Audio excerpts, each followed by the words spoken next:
Okay. Great. So welcome everyone, and welcome to all of our globals. So for those of you that are new to TOSI, whether you're hooking in through the web or you're here live in Austin, these first Thursdays we always do simultaneous webcast of a live event as well as broadcasting it globally. So welcome to everyone that's part of this community tonight. We're delighted to have you.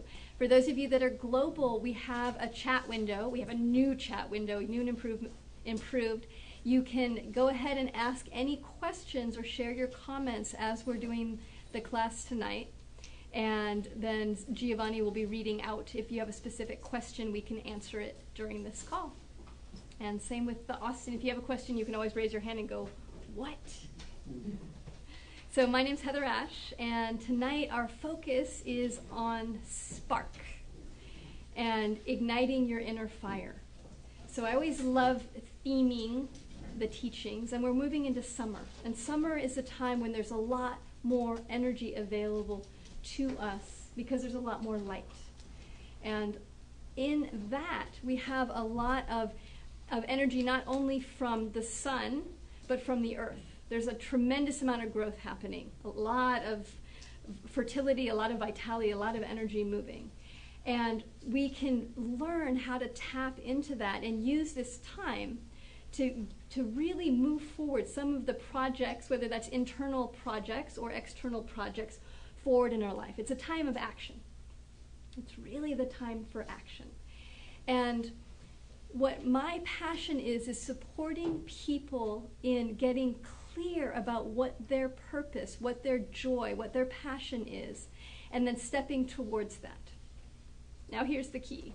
Well, there's many keys, but here's one of the keys. What I learned through the blessings of working with really wonderful teachers. So I first started working with a woman named Vicki Noble, who's a shamanic healer in the Bay Area, as well as a woman named Cara Dune Falling Star. And then for the last 20 years, I've been working with Don Miguel Ruiz, who's the author of the Four Agreements. And it was through combining my love of nature, earth-based spirituality with the intent and focus of the Toltec that created TOSI, that created this beautiful child of TOSI. And TOSI is 11 years old now. We founded the organization in Berkeley in 2001.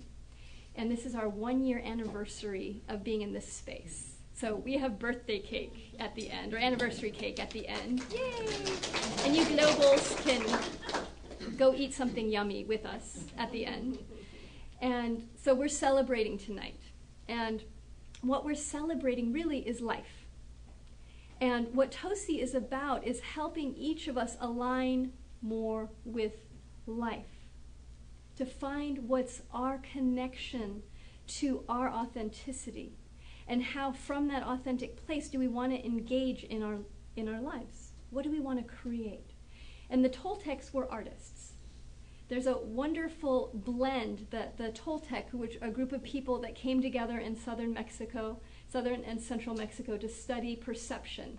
They were really curious about how do we create our reality. And they considered themselves artists of the spirit, realizing that the dream, that all of us are dreaming, and that if we recognize we're dreaming, we can choose how we want to be in the dream. We can choose. Now, there's something greater that's also dreaming us. There's many greater things dreaming us, but there's one piece is that all of us are born into what the Toltecs call, what we call the dream of the planet. And the dream of the planet is the way that all humans are dreaming now. And we can see how humans are dreaming, and this isn't every single human, but it's many of the humans, of how the humans are dreaming now. And we're born into that particular dream. And we can see how the humans are dreaming by looking at what's being reflected back to us from the media through advertising. So media and advertising didn't create the dream of the planet. It simply it's just a mirror that's showing us. So if you look at advertising or if you look at the news, what do you see being reflected back? War, pain, violence, fear, sex, youth, consumption, consumer, unattainable goals. What gets mirrored back to us often is that you're not enough. But if you had this razor, you'd be really groovy. Okay? Or if you had this car, or if you looked like this, then everyone will love you. We're really running on scarcity and not enough. And we see that reflected in the planet. Yes? Because there's places where there's plenty, and there's places where there's way not enough. Okay, just in the resources. And there are plenty of resources on this planet for every person to be well fed and housed. It's just unequally spread. And there's this constant sense of scarcity, of needing to get something else, of looking outside for validation, of looking outside for meaning. And so that's what we're born into. And it's not a terrible thing. So it's just what is. When we can name that, when we can say the dream tends to move towards fear as the motivating factor, the dream of the planet. And because of that, we can then explore where are the ways that I've taken on that dream? Where are the ways I've taken on scarcity and fear and competition and not enough and looking outside of myself to make sure that I'm okay, liked, doing the right thing? So that's what we're exploring. And this idea of spark, of igniting your inner fire, is the recognition that each of us has a dream that's our dream. That we're here. I see it as, I had this great realization one day of recognizing, okay, wait a minute, if I'm not being dreamed by the dream of the planet, what's dreaming me? I have my dream, but there's something larger dreaming me. And if I'm not connecting to the fear, what's dreaming me? And what I realized is life. Life is dreaming each of us. And we can also say that you can say spirit, you can say source, you can say creator, you can say God, you can say goddess. It's all the same. It's a force that's greater than us that we can't encapsulate into a word, which is why I like the word life, because it's a big one. Just like God is a big word. Okay? Yeah. So there's many ways we can name it, but in the naming of it, that's not it. That's the concept of this force that's moving through us. The more that we find what's our fire, what's our passion, what's our creativity, the more that we disconnect from the dream of fear, from the dream of scarcity. And we then align ourselves with life that wants to move through us. Each of us has this incredible fire, this incredible light. We're each completely unique. There's a beautiful Native American saying that we're each here to find our song and to sing our song. And for the Toltec, we're each here to reconnect with our ray of light. That each of us has a particular ray that's our gift that we're bringing through. And how I sense that is that light is it's not like that light goes away. That light is always here. We're always connected to source. We're always connected to the divine. We're always connected to our higher self. Another way of wording it. That is not gone. No matter how much we're living out of fear, that light is still there. And we've had a tendency to cover it over with a lot of different beliefs. Anytime we say, I should be different, anytime we say, I'm not enough, anytime that we say to ourselves, I need to, if only I had done this, we're playing in the dream. We're playing out of fear because we're not honoring what's true. We're living in the past or the future. So what we want to do is, this is what's so fun, is to recognize you're not broken. You are not broken. There's nothing to fix. There's some uncovering to do. And in this process of uncovering, to get back to our fire, to get back to our truth, that can be a difficult struggle of a process, or it can be our joy. So feel this for a moment.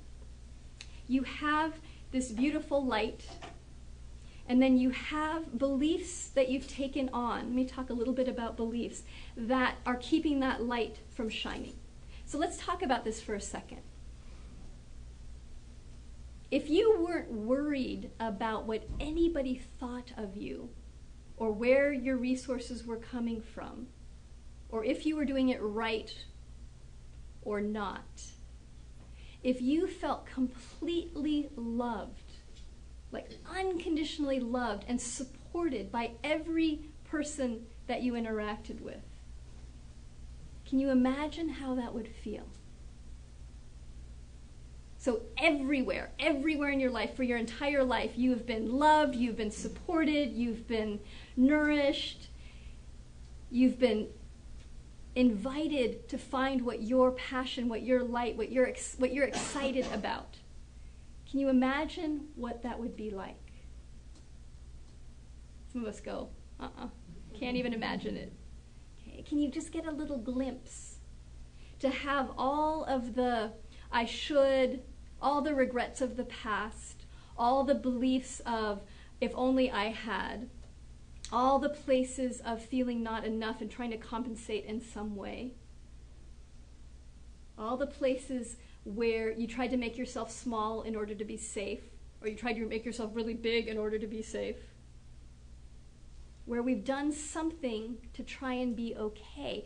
If you just knew 100% you're okay, there's no struggle. That's there.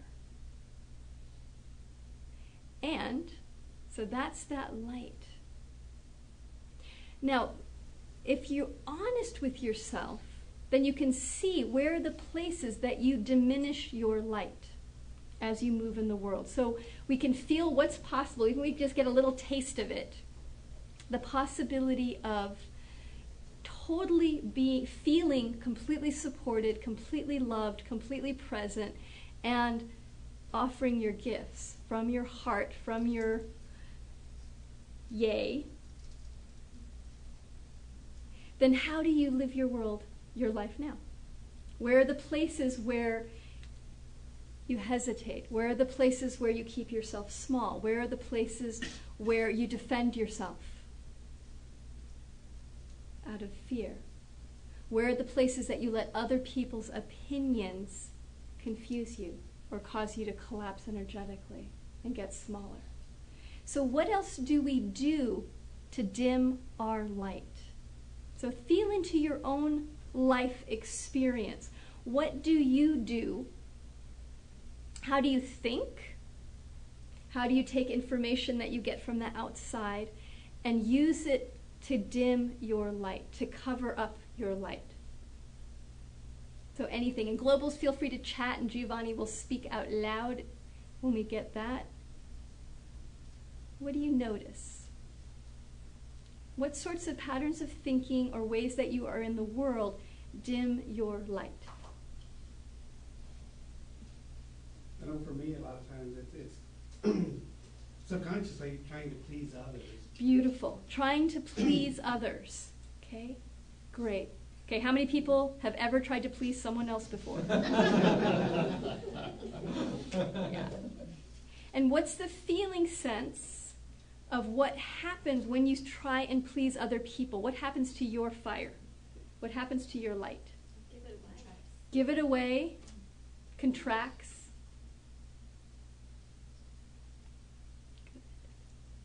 What else? What other ways do you, through actions or through what you're thinking or how you're in relationship to other people, dim your light?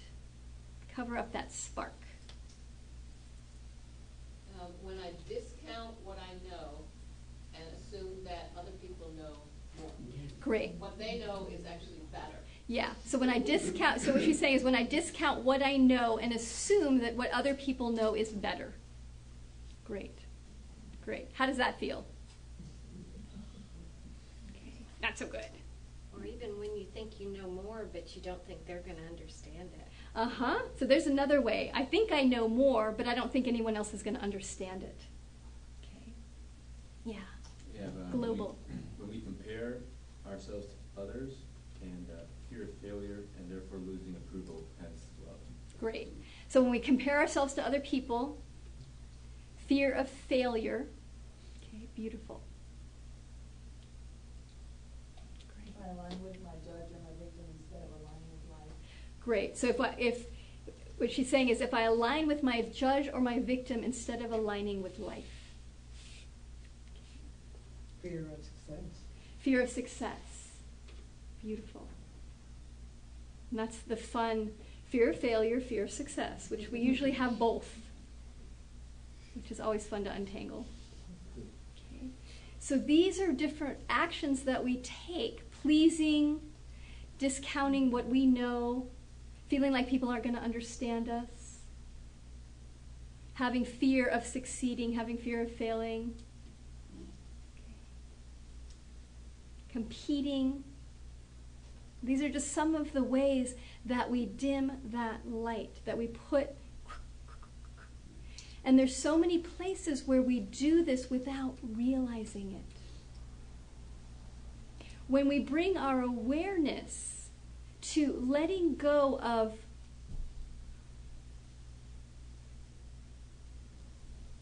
trying to figure it out from the mind, and this is what I love about the Toltec work, is that we can begin to explore what am I doing energetically? And really bring our awareness back to where's my fire? Where's my creativity? Where's my passion? What brings me joy? What brings me light? What makes me go, yeah? Okay. To come back to that feeling sense and to explore where are the places when I feel that in my body, what do I do next? It's a really great exploration. So we open up our awareness. And this is the Toltec path of reclaiming our authenticity, reclaiming our center, reclaiming this connection, is to first become aware of what am I doing. And it takes it from what are they doing to me, what should they be doing, and brings it back to what am I doing, which gives us the power to change. When we're in a place of judge and victim are two of the main players in the dream of the planet. That in the way that a lot of us think is around judging ourselves or judging other people. And what that looks like is, well, I would have been able to do it right if they had given me the right information. They just never give me the right information. So I'm just so frustrated with this. And if I just was able to figure this out, I would have done it by now. I really should have done it by now. This is, you know what, you're just like your mother. You're just like your mother. Your mother could never get anything done, and you can't get anything done. Okay. And we go into judging other, judging ourselves. Judging other, judging ourselves. Flip. It usually flips. I have met a couple of people that only judge others, which is fascinating. But most of us flip. Okay. Then there's really people that only judge themselves, which become victims. So what happens, what the victim voice sounds like, so see if this sounds familiar to anyone.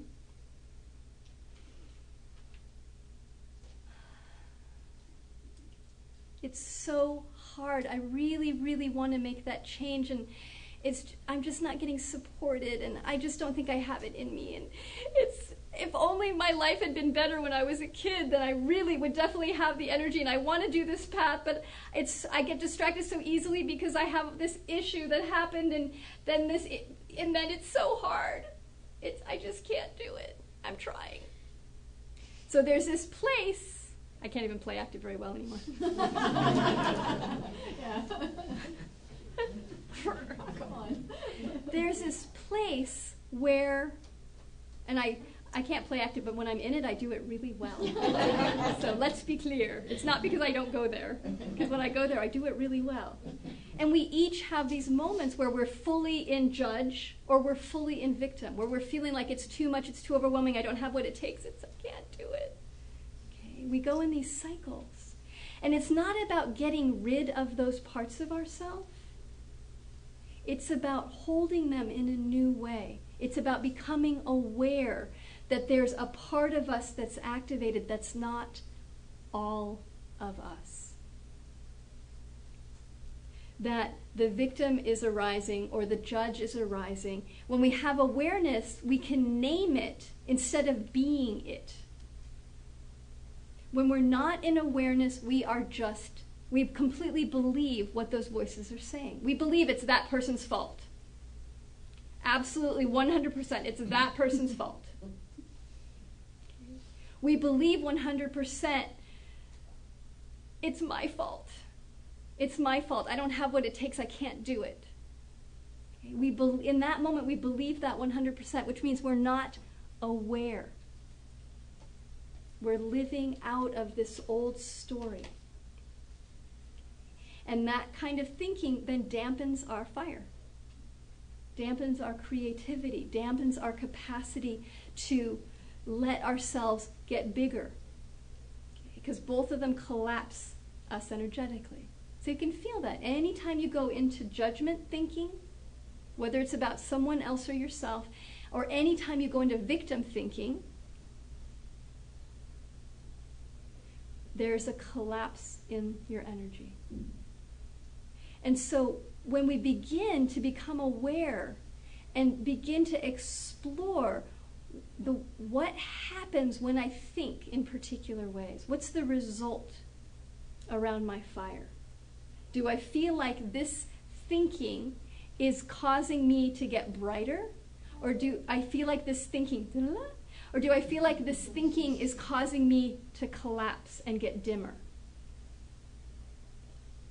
Do I feel like this action is causing me to feel more full and more connected to life? Or do I feel like this action is causing me to feel smaller and more contracted? And we can start to navigate our lives, letting go of the story. And I'm going to talk about how to consciously work with the story. But from this energetic point of view, everything's energy. We're each these incredible energy beings. And as energy beings, we're either feeding ourselves so that we're being nourished, or we're taking energy away. We're leaking energy. And you'll notice as you begin to watch yourself in this new way, that judgment causes less energy. It might look like you get a little bit of energy in the front, right? Because when you got a good rant going, it feels like there's lots of energy, but it doesn't last. Then it goes.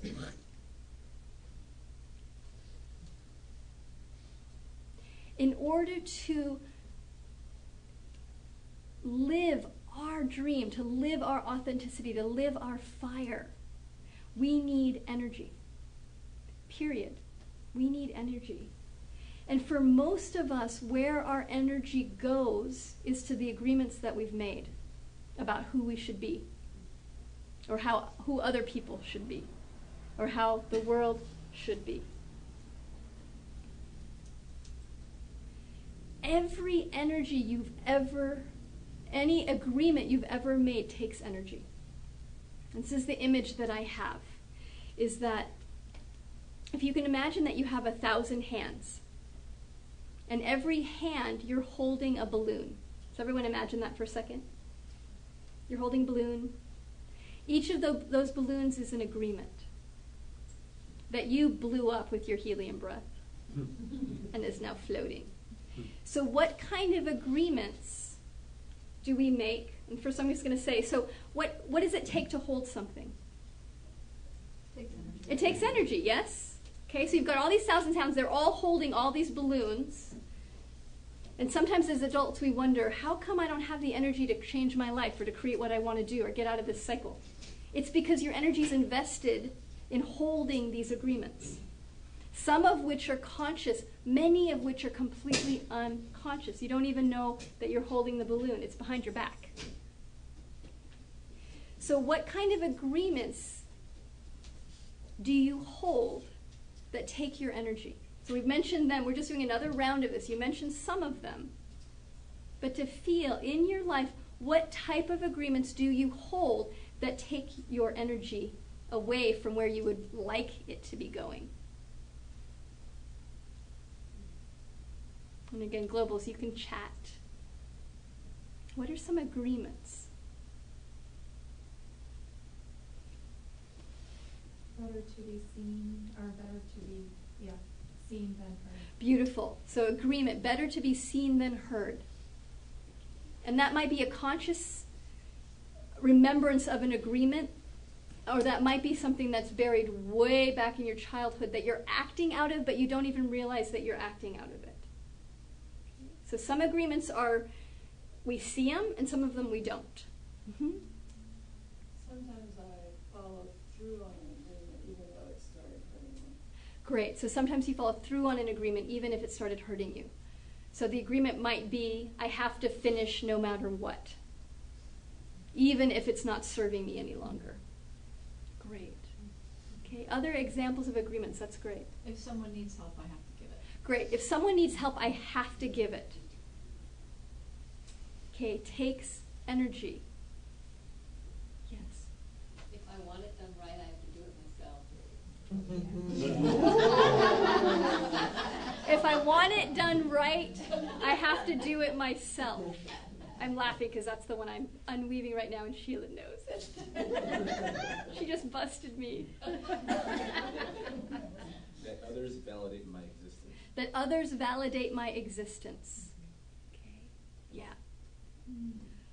Children have to take care of their parents. Children have to take care of their parents. Yeah, take a breath. Yeah. That's what's crunching. Never quit or never stop doing whatever you started. Never stop doing whatever you started. So this is great because some of the agreements that you guys are sharing are ones that our mind goes, well, yeah, that makes sense. Never stop, because there's a way that we can go, well, that's a really good motivator and that's a good motto and that's how I should live. And when you look at it, it's like, but the result, what's the result of holding that agreement? The result is that you push yourself, that you lose energy, that you get exhausted, that you're doing something you don't want to do out of a thought that you should. That's not even your thought. So that's why we want to question all the agreements. And this is the game is question everything. Even the ones that look like this is a deeply spiritual agreement that everyone should follow. Question those. Question the ones that have been passed down from your family, that you've been carrying generation to generation to generation. Question the ones that you picked up when you were in high school. Okay, think of all the agreements that we made in high school, okay, either consciously or unconsciously. So what are some? Let's just play in that playground for a moment.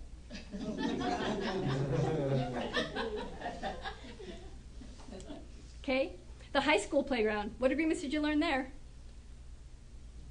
Party on. Party on. You have to do your homework before you can go play. You have to do your homework before you go play. Yeah. You have to play nice with others. You have to play nice with others. Don't make the bully mad. Don't make the bully mad. I don't have the right body to do that. I don't have the right body to do that. Great. Okay.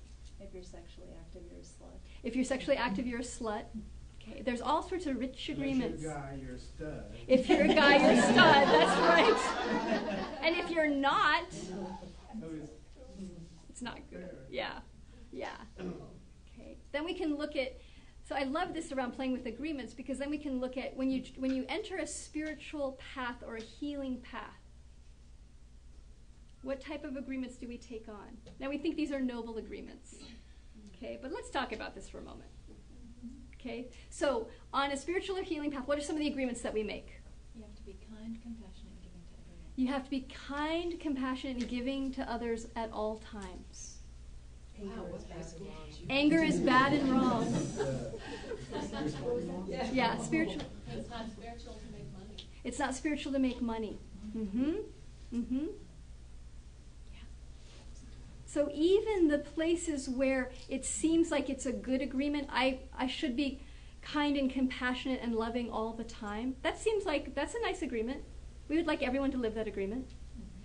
But when you're holding that agreement and you feel anger, what happens to your energy? Resentful, scared, repress, self-judgment. I shouldn't be feeling this anger. I'm supposed to be nice and kind and love this person. I hate them. I want to kill them. But I really love them. Okay? Therefore, I'm a really bad Disconnect. Therefore, I must be a really bad person. And these agreements all get webbed together. Therefore, I must be a really bad person. And that means that what they told me when I was a kid when they beat me up is probably true. I am a bad person. We're not doing this consciously, but the mind's like, woo.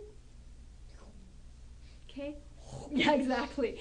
Makes all the links and then we're crushed without realizing it.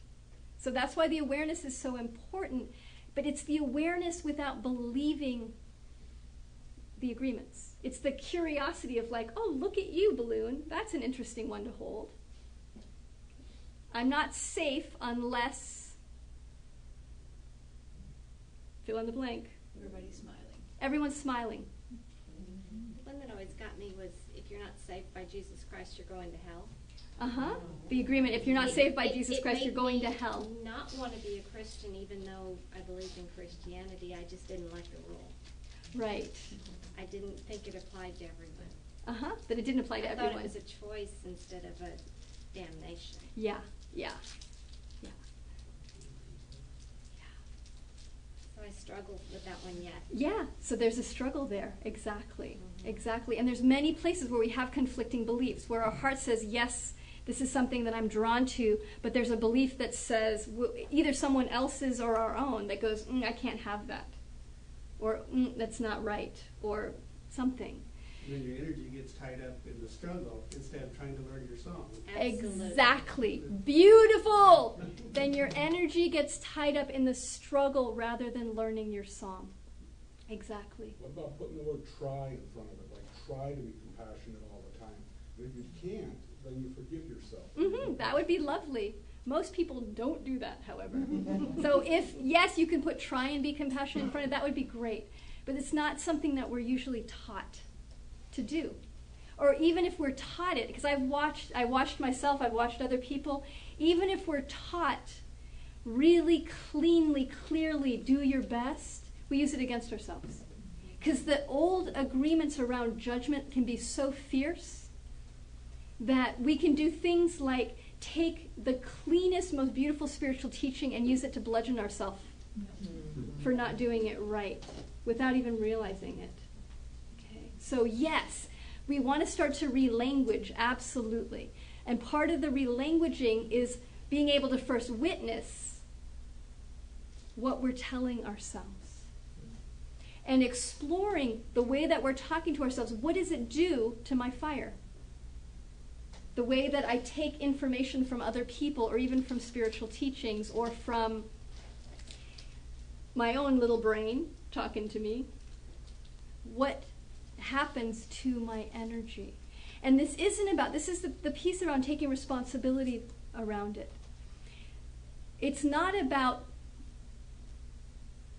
saying, well, I can keep my energy really high as long as I'm only around people that are really nice and kind and love me and are really good and never trigger me. Okay, that's what I have to do. I just have to control everyone else on the planet, and then I'll have lots of energy.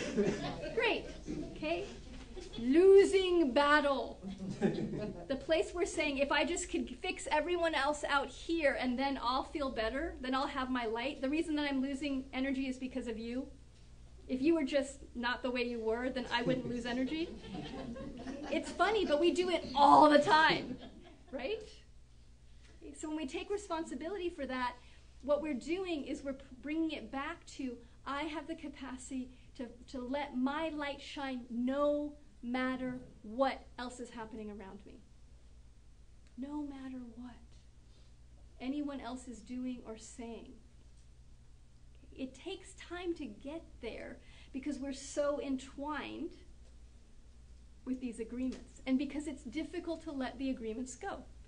So if you imagine that you've been holding these different agreements, some of which you can see, some of which you can't, for your entire life. Okay, so everyone imagine that. You've been holding these agreements, you've been doing them really well. Okay? And then someone says, hey, I have a good idea, let go of all those agreements. So imagine you open your hands, you let go of all the agreements, how do you feel? Okay. Yeah, wobbly. So usually what happens is you let him go and there's this moment of like freedom, and then there's like, oh shit. Right? Get them all back. Oh no. And this is part of why change can be so challenging, is that we get familiar with holding the self-identity of who I am in the world and who other people are in relationship to me. That becomes familiar. So when we start to change, we get wobbly. And if we're not holding our awareness really big, we get wobbly. What do? Panic. And then what do? Now I'm wobbly and I'm panicked. Go back to the old agreements. Find stability. Quick. Grab all those balloons back. Okay, I feel better. But you don't feel better. Dang. Familiar. Yeah. So then you start over again. Then I'm letting him go. I'm taking it back. Okay, I'm letting him go. I'm taking it back. And that's change. That's the spiritual path, basically.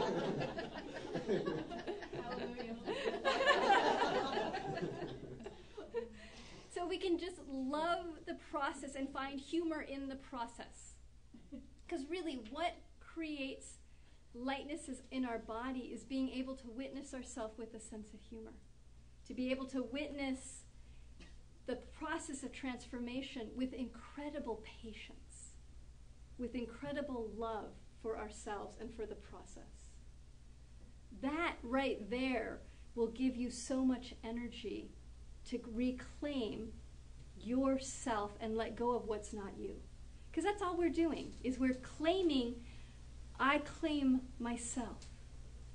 And I let go of everything that's not in alignment with my light. The ways that I think, the ways that I interact. And it's a process. Because if we could have done it, we would have done it already, right? But it takes time. And we want to be really gentle with ourselves of recognizing that we're feeding this fire.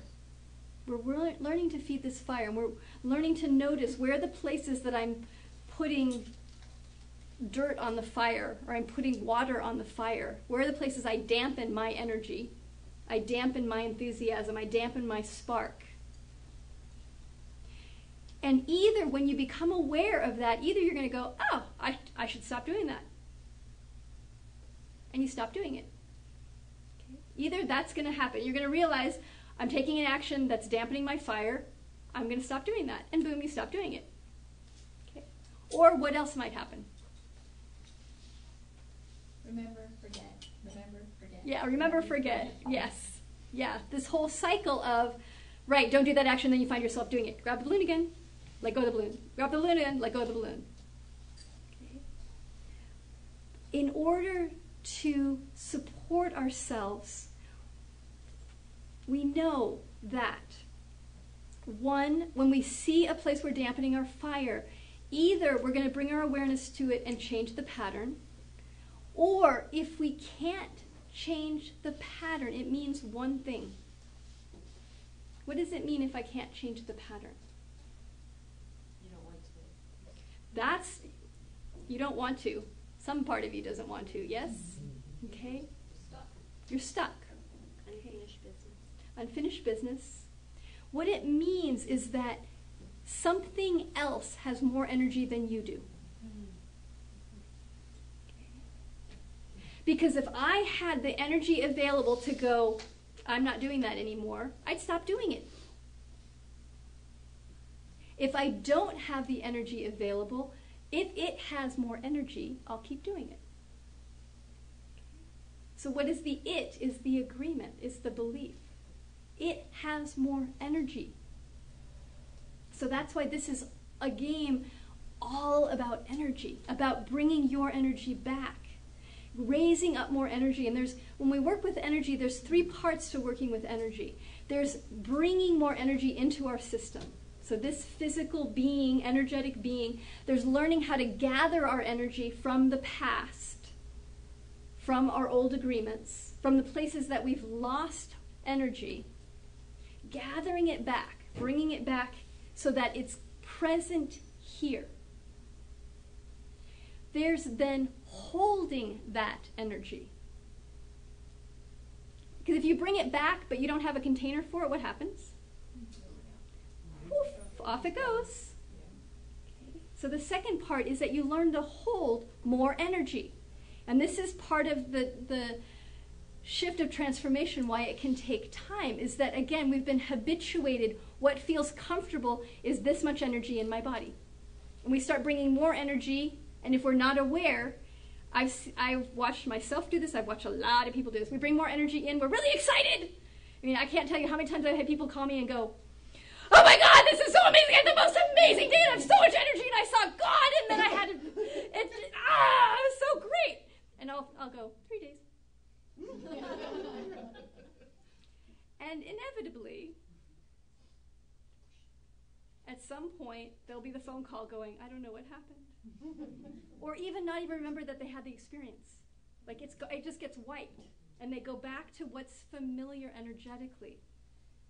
Okay. I watched myself do this too. I had a great pattern where I would take an action that was like this amazing, like every part of my body knew, yes, this is the next action to take. And I'd get really excited and I'd take the action and I'd just be like, yeah, I can do this. This is amazing. Have so much energy. And then 3 days later, I'd crash. And all of a sudden, and what the crash would be is, I can't believe you did that. Oh my God, you did not think this through. There's no way that this is going to work. And this voice would start tearing down the energy until I got back to what was normal, basically. And as I've talked to people, what I've found is that most of us have something like that, where we get more energy in our system and we crash it at some point, either by getting a fight with someone, or going into doubt, or going into fear, or sabotaging. And some people, they'll do it before they even get there. So they'll just not even take the action because they've talked themselves out of it beforehand.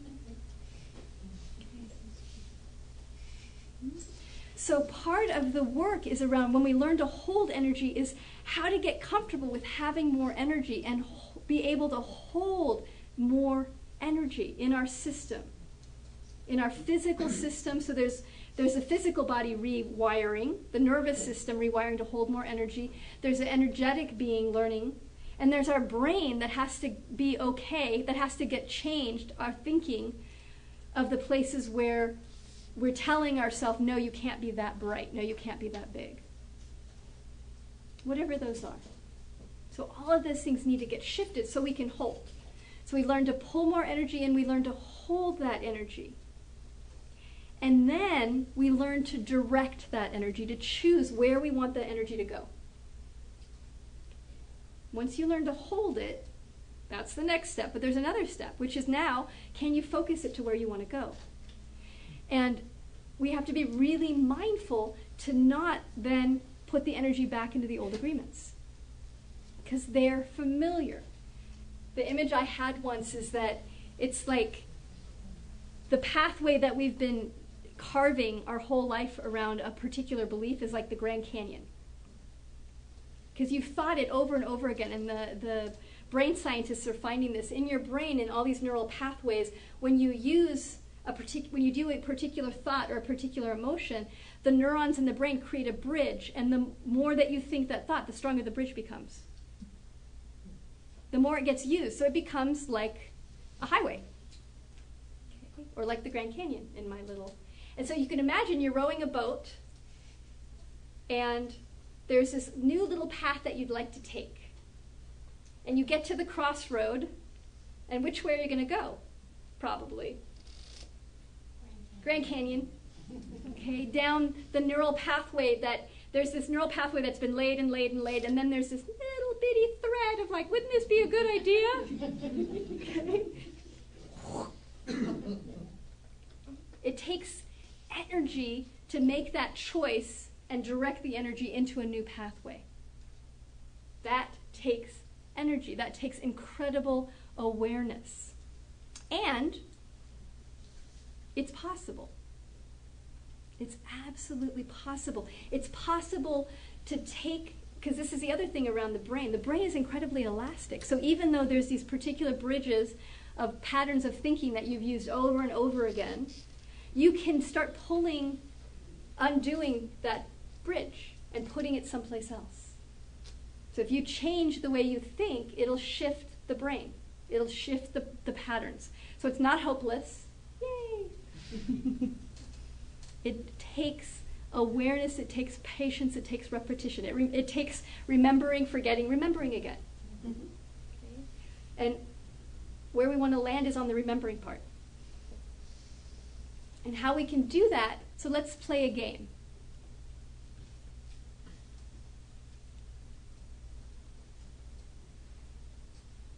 And the game is this, to imagine that you've forgotten. So that you've gotten caught in the old pathways, in the old ways of thinking around who you should be, how you're doing in the world, judge, victim. Okay, so you've gotten caught in that old pattern. So can you feel that? Can you find that neural pathway? Find that Grand Canyon? So just feel that for a moment. We'll, Gabby, release it. This is a great exercise. So just feel a place where you get habitually stuck, where you go back into a way of thinking that dampens your energy. So notice that, feel that in your body. Notice how that feels, where you feel it. And now, keeping your awareness high, I'd like you to start telling yourself, you're never going to get out of it. How dare you have gotten here? I can't believe you're here again. I'll be the voice. You can just notice what happens. I can't believe you're here again. This is the same pattern. You're stuck. You know better. You know better. You've been able to change this before. Why are you here again? Here you are stuck again.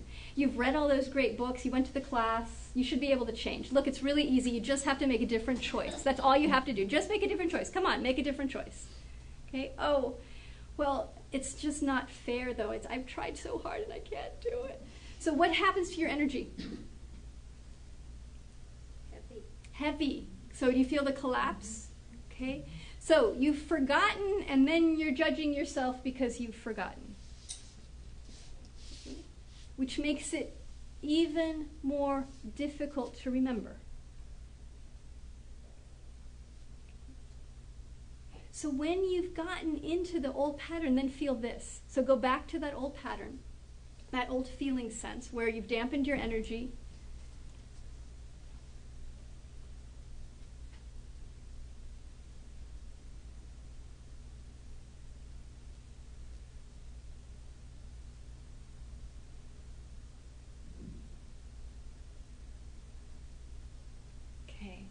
And just notice this voice and this feeling sense. And go for the feeling sense.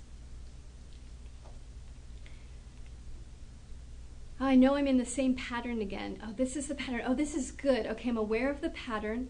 I don't know where I'm supposed to go, but I see the pattern. And I see that my energy is really dampened right now. And I'm feeling scared.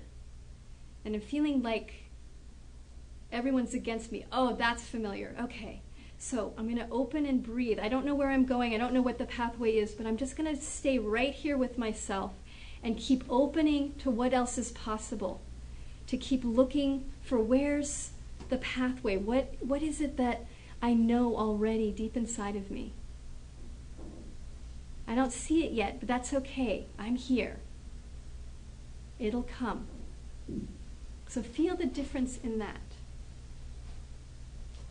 You're still in a place of forgetting. You're still in the pattern, but suddenly there's spaciousness.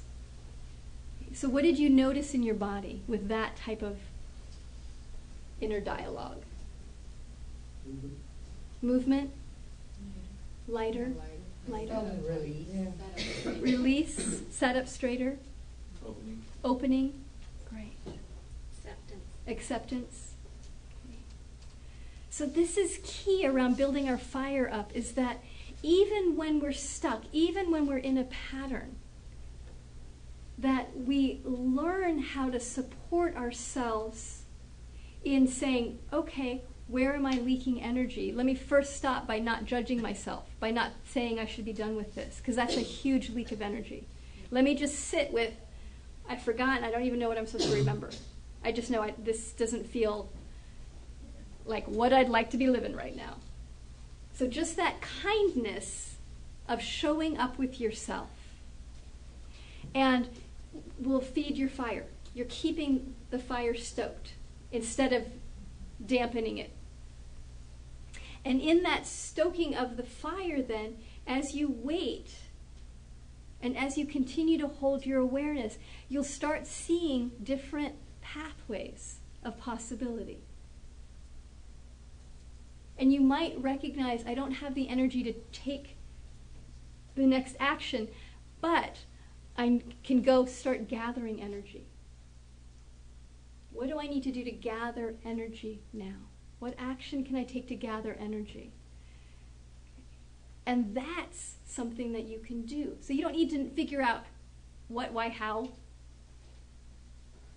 It's about really dropping into showing up with yourself from a place of openness in a way that keeps the fire stoked, so that you can then begin to feel through what's the next action.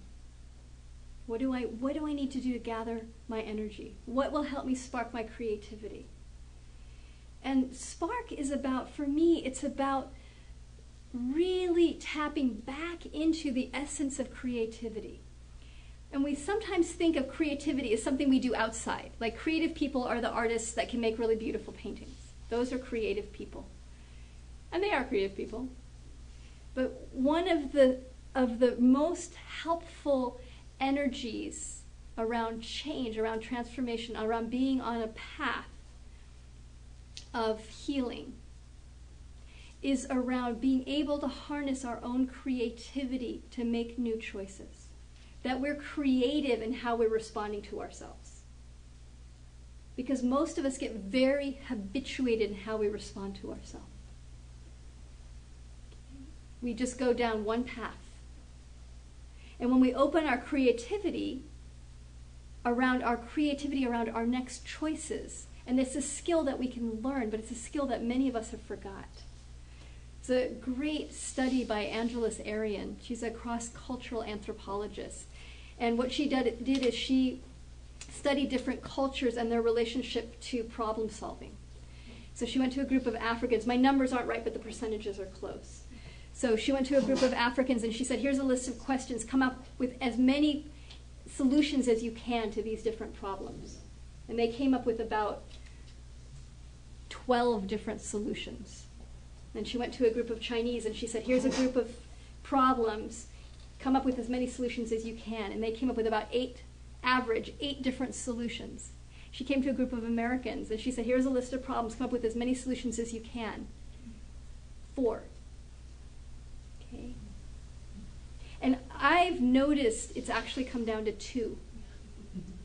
For most of us, it's come down to 2. Okay, and what we believe is there's a right choice and there's a wrong choice. We're not sure which is which, but we know we got to figure out what the right one is. There's this incredible fear that's gotten built, and I really believe it's simply because we're not creative. We've lost that capacity because we're so much in duality around right or wrong.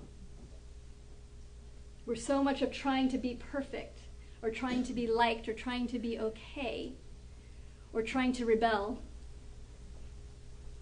that we go into polarity. There's 2 choices, and only one of them is right. Okay? Living that way sucks. Technical term. It's incredibly stressful to live with. There's a right choice, and I don't know what it is, but I have to fix it and figure it out. I mean, feel that. My belly just went. Feel that in your body. And how often we do that to ourselves simply because we haven't taught ourselves how to be incredibly creative problem solvers with our own stuff. We might be experts at it out here with someone else's stuff. Okay, how many of you are really expert at everyone else's stuff? Not so much with your own. Okay? Yeah. So to come back to how can I be creative with myself? How can I learn how to bring more energy into my system, learn how to hold that energy, and learn how to direct that energy of where I want it to go rather than where it's habitual to go. That's the path of igniting your inner fire and keeping it burning bright, is learning how to manage your own energy and learning how to do that in big awareness rather than from judgment or victimization. So that's the path of transformation. It can be incredibly joyful even when it's really difficult. Even when it's very challenging, even when you're dealing with some of the very core beliefs and agreements, you can learn how to do it in joy. It's possible. And use it to feed your fire. It's all the way that we think about ourselves and our process. So my support to you is to put down any thinking of, I should have fixed this by now. This should be done. If only this was different in my life. If only I had more money. If only I had a partner. If only I had those really cool red shoes like HeatherAsh has. Because those would do it for sure. If only I had the right razor. To let go of all the places of if I just had this, to come back to what do I have? And know that you are all, that light is already there. You're already whole. There's nothing you're fixing. You're simply taking away what's not serving you. Learning how to let go of those balloons and go, what do I want to hold in this hand? And loving the emptiness. Learning to love the emptiness so that you can go, oh yeah, now I want to hold that. So that we can be in the mystery of life. And when we make that shift to connecting to life and letting life live us, there's incredible beauty and guidance. And our creativity is so high, and our capacity to raise and hold and direct energy goes up tremendously. Because we're connected to source rather than being plugged into fear, which is where most of us still live, and we're working to unplug and plug into a different source. It's like we've been running our lives on cheap gasoline. Because fear's a great motivator. It works. It'll put you to action, but it's not sustainable over the long run. I think about it as sugar. That you get fear and you've got a lot of energy, and then you go burn it, and then... So we're looking for more sustainable sources of energy, which is by finding our energy. Instead of getting other people's energy or approval or attention or whatever, that we come back to learning to really honor and be with our fire, and to let that warm us and inform us as we move through the world. And it's a big shift in paradigm. This is a big paradigm shift. It's not a little thing. So that's why I'm so passionate around community, because it's a challenging path to walk on our own. And it's so much more joyful, and we get more energy, but when we're with other people that are doing the same work, when we're connected to people that are doing the same work, we spark each other. We inspire each other. We open doorways for each other in terms of creative possibilities just by being around each other. So I want to take a moment to share about the summer Tosi summer camp that we have coming up, and I'll share with the Austin group as well. Let me talk to the globals for a moment about this. Is that when I was traveling with Don Miguel, we would go different places around the country, and we would end up places where people would talk, and then there would be hundreds of people coming up to me afterwards saying, come teach here, come do something else. And I got really overwhelmed because I'm like, I can't be all these places at once. And I could see the need. And as I traveled, I would talk to people that were really seeking community and that were seeking a way of being held so that they could reclaim their light. And so part of what my mission and my passion and my love is helping people wherever they are around the planet. So even if you don't have any community around yourself, that you can feel connected and part of a community that will feed you energy so that you can reclaim what's yours. So that's what the global Tosi summer camp is. And I love it, it's summer camp. So there's something great about summer because we give ourselves permission to play in the summer. There's a way that we have that wired in our brain because there's school and then there's summer, and summer's about play. And that's why I wanted to call it the summer camp, because it's about learning how to increase your energy through playing and joy and really using a completely different pathway to create change. So for the global, if any of you are wanting to move forward in particular things that you've wanted to change, the Global Summer Camp is a great place to pick one thing that you want to work on and learn tools about how to raise energy to take action on those particular things, whether it's an internal shift or whether it's an external shift, because they're the same, really.